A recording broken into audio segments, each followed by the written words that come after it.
What's up, guys, and welcome back to another episode of Car Mechanic Simulator 2021. Once again, if you guys are enjoying this series, make sure you leave a like on the video. It'd be greatly appreciated. In the last episode, we had only just begun to get established as a fully functioning repair facility, so I think today we're going to continue on with some of the story jobs. I did do quite a few jobs off camera that didn't pertain to the storyline of the game, and honestly I don't think I'm going to do that very often, at least not right now, because as you can probably tell from our credits, they didn't really go up all that much. The jobs that we currently have at our disposal really don't pay all that well. Sometimes they'll be good, like this one, and it'll give you like a 25% boost in credits, but we're going to continue on with the storyline ones. Here we have a 2015 Mini Cooper. They say, "Hi, my name's Joanna.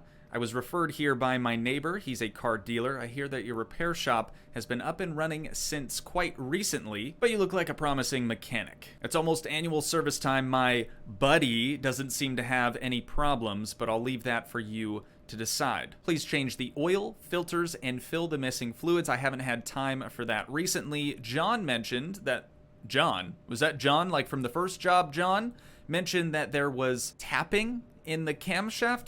That's not good. That's not good at all. I don't know what he meant. Perhaps it'll make more sense to you. Please take care of my car. Have a good day. All right. Well, let's go ahead and take that order, and we will see what this thing's all about, dude. This is our first Mini as well, so that's pretty dope. Let's go ahead and actually, let's first take a photo of the vehicle, because I didn't have a thumbnail for the last episode, and I was like, oh man, I guess I'll take a picture of the outside of the building, because I have no cars. But okay, now with the photo out of the way, let's go ahead and move the vehicle into car lifter A, and we'll take a look at her. We'll see what's wrong with it. Right out the gate here, I'm noticing we have one sort of corroded ignition coil. We'll see what the car status actually is. So we have belt tensioner, brake pads, cam gears, rubber bushing, ooh, and then 4 parts not yet discovered. So that's going to be left up to us to figure out what those are. Let's go ahead and highlight all the ones we do know so that we can get those removed. And then other tasks was brake fluid, coolant, power steering, washer fluid. Okay, the usual, you know, fluid systems, pretty easy. So this Joanna had said something about John told her that maybe her camshaft was broken. So it looks like we have a spark plug over here. I'm going to mark that for sure. Let's go ahead and get that removed. And then over here we have an ignition coil, so I'm going to mark that. We'll pull that thing out of there. What about that spark plug? That's pretty trashed as well. We'll go ahead and remove that one. And then just to be safe, actually, you know what? We have to pull the head cover off anyways, or the valve cover, if you want to call it that. So we're going to take all of those ignition coils out, and then we'll remove the valve cover real quick like.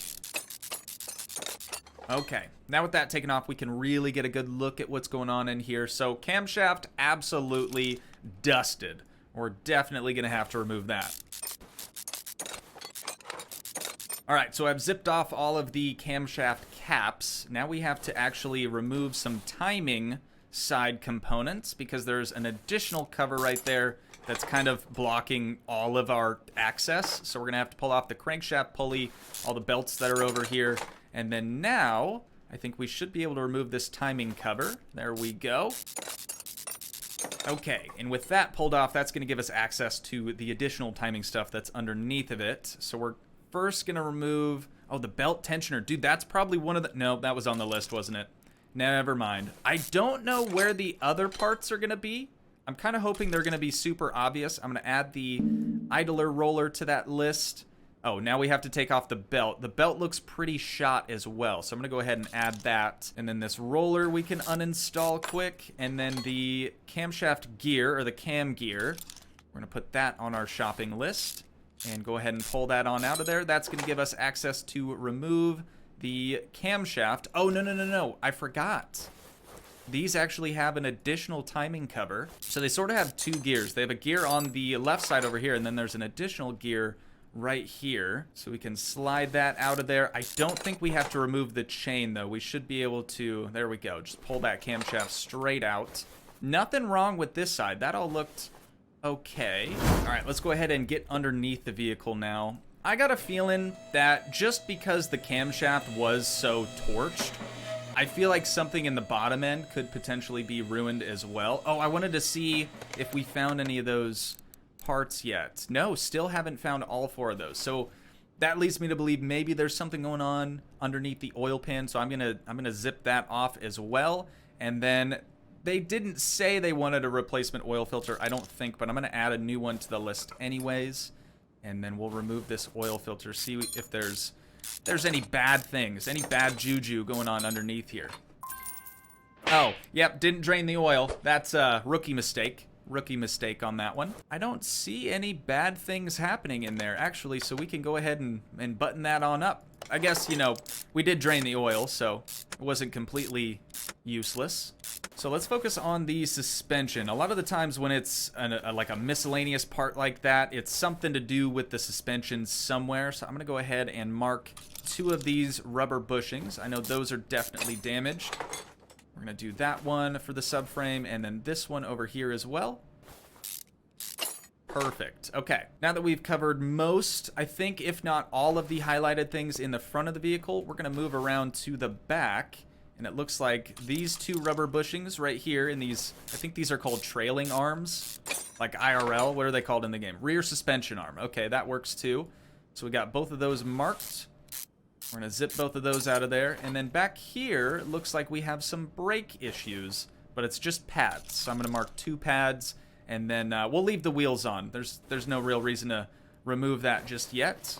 But we gotta find the additional parts that are broken. Dude, I'm actually having a really difficult time figuring this one out. Let's go ahead and lower the vehicle back down. I don't have any diagnostic tools just yet, but this might actually make me purchase some. The only one that I really want, I think, is gonna be the Obd2 Scanner. Additionally, we could check the fuse box just manually. There's no screws or anything over here, so we might as well. Oh, but I see visually they're not gonna be broken. Oh my god. Oh my god, this is way too difficult. All right, we're gonna buy some tools. We got plenty of cash. Let's go ahead and we'll see what we can purchase. So Obd2, that's $1,500. Well worth it though. It is well worth it. We're gonna buy that. Tablet, I think we can hold off on for right now. Fuel pressure meter, not a bad idea. That's going to show us a couple of things that might be otherwise hidden. We have a battery charger. We have a welder. Okay, so we're not ready for the welder or anything like that. Let's actually do the multimeter and the fuel pressure meter. And then we'll do the compression tester. And probably the tire tread gauge. Those are the first things I think you almost need in any shop. So now that we have those, let's first check the Obd2 scanner. We'll see what this thing pulls up for us, if anything at all. Spark plugs are all good. Okay, so yeah, that was kind of a waste of money. No big deal though. Let's move to, oh, fuel pressure test isn't gonna work because we don't actually have the engine assembled. You do need the engine assembled in order to actually crank it over. So I think we'll probably just need to put oil in it and then we're good. Let's check out the treads.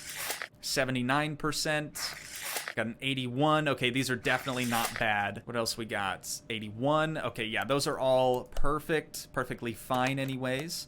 So let's do the multimeter. Surely something's gonna pop up with the multimeter here.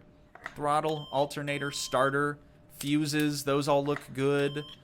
We have a 78% medium fuse. That's probably not bad enough for this vehicle.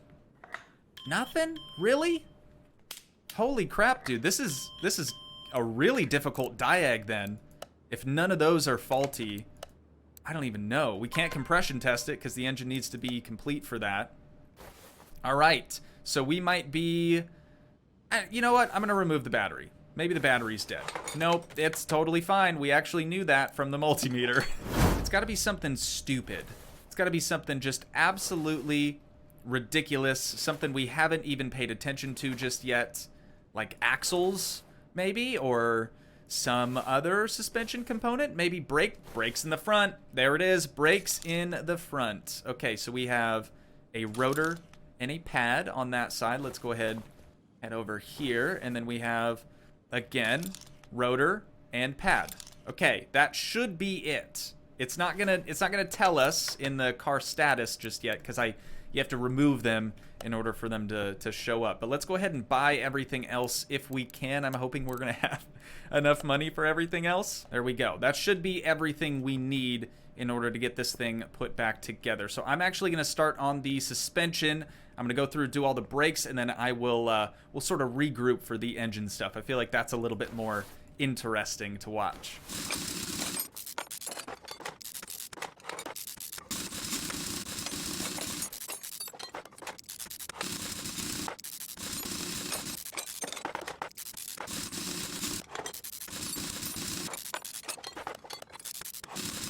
Okay, suspension stuff, or I guess the brakes, should all be done now. So I'm going to go back to part unmount car status, and then everything that is repaired now, we just have to uncheck so it doesn't continue to show up, because that does get a little annoying from time to time. There we go. Okay, so everything that is left should mount directly to the engine. I also went through and drained all these additional reservoirs that we have, because we have the other tasks here that we have to just fill up those containers. So no big deal, but let's switch to part mount mode.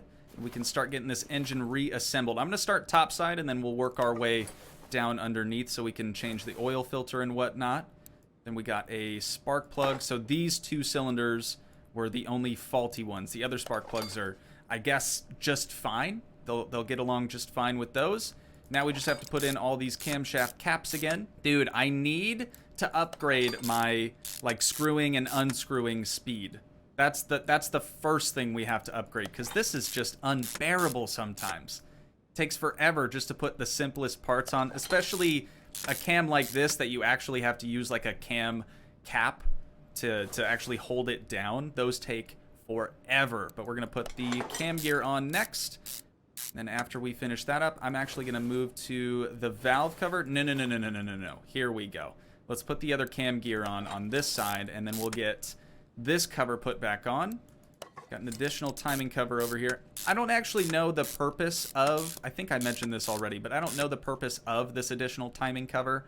I don't know if that's like supposed to be a variable valve timing type deal, because you have the like main timing stuff over here. I don't know. It's very confusing, but I'm gonna go with VVTI.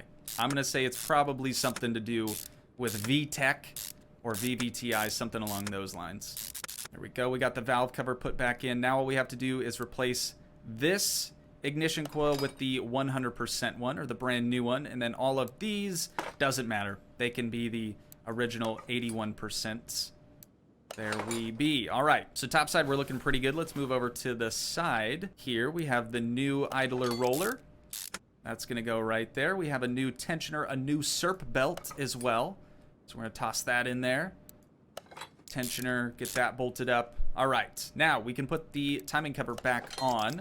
And then I still have another idler roller in my inventory.